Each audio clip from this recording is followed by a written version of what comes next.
പരീശന്മാരിൽ ഒരുത്തൻ തന്നോടുകൂടെ ഭക്ഷണം കഴിപ്പാൻ അവനെ ക്ഷണിച്ചു. അവൻ പരീശന്റെ വീട്ടിൽ ചെന്ന് ഭക്ഷണത്തിനിരുന്നു.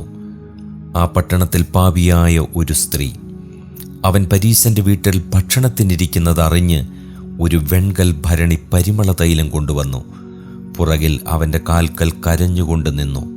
കണ്ണുനീർ കൊണ്ട് അവൻ്റെ കാൽ നനച്ചു തുടങ്ങി. തലമുടി കൊണ്ട് തുടച്ച് കാൽ ചുംബിച്ച് തൈലം പൂശി.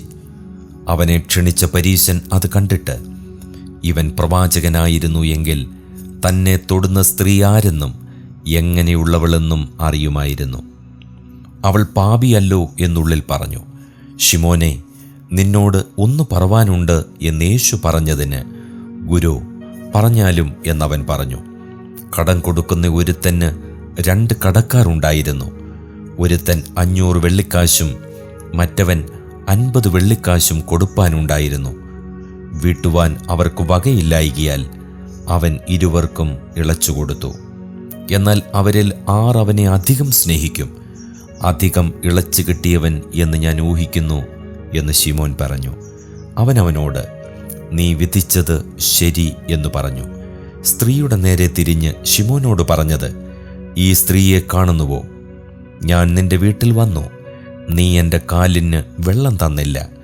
ഇവളോ കണ്ണുനീർ കൊണ്ട് എൻ്റെ കാൽ നനച്ച് തലമുടി കൊണ്ട് തുടച്ചു.